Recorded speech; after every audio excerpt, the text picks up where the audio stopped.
അടുത്ത നിയമസഭാ തെരഞ്ഞെടുപ്പിൽ സ്ഥാനമാനങ്ങൾക്ക് വേണ്ടി കടിപിടി കൂടാതെ ഒരുമിച്ച് നിൽക്കുമെന്ന് പ്രതിപക്ഷ നേതാവ് വി.ഡി. സതീശൻ പറഞ്ഞിരിക്കുകയാണ്.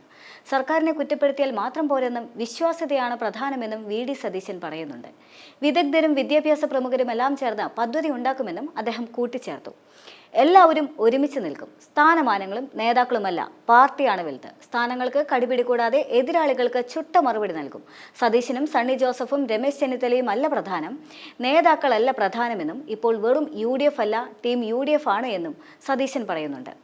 UDF അധികാരത്തിൽ വന്നാൽ എന്ത് ചെയ്യുമെന്ന് ജനുവരിയിൽ പറയുമെന്നും അദ്ദേഹം വ്യക്തമാക്കിയിരിക്കുകയാണ്.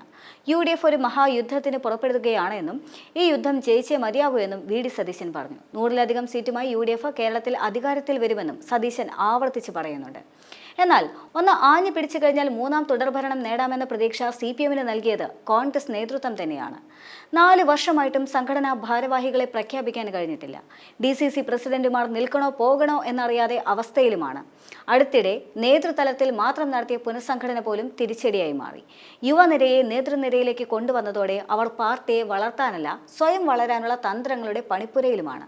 എന്നാൽ പാർട്ടിയിലെ ഒരു കൂട്ടം പ്രവർത്തകർ ഇപ്പോഴും പാർട്ടിക്കായി പ്രവർത്തിക്കുകയും അർഹിക്കുന്ന അംഗീകാരം ലഭിക്കാതെ അവർ അവഗണിക്കപ്പെടുകയുമാണ്.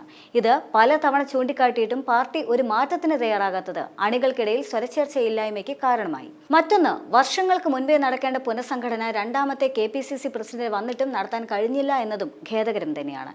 ഏറ്റവും പ്രധാനപ്പെട്ട മറ്റൊരു വസ്തുത കൂടി വിലയിരുത്തുകയാണെങ്കിൽ ഭരണവിരുദ്ധത എന്നത് മുതലെടുക്കാൻ സാധിക്കുന്നില്ല എന്നതുമാണ്. ഇത്തരത്തിലുള്ള പ്രതിസന്ധികൾക്കിടയിൽ വാക്കുകളിൽ മാത്രം കുടുങ്ങിയ പ്രതിപക്ഷ നേതാവിന്റെ പ്രഖ്യാപനം ഗുണം ചെയ്യുമോ എന്നത് കണ്ടു തന്നെ അറിയേണ്ടി വരും.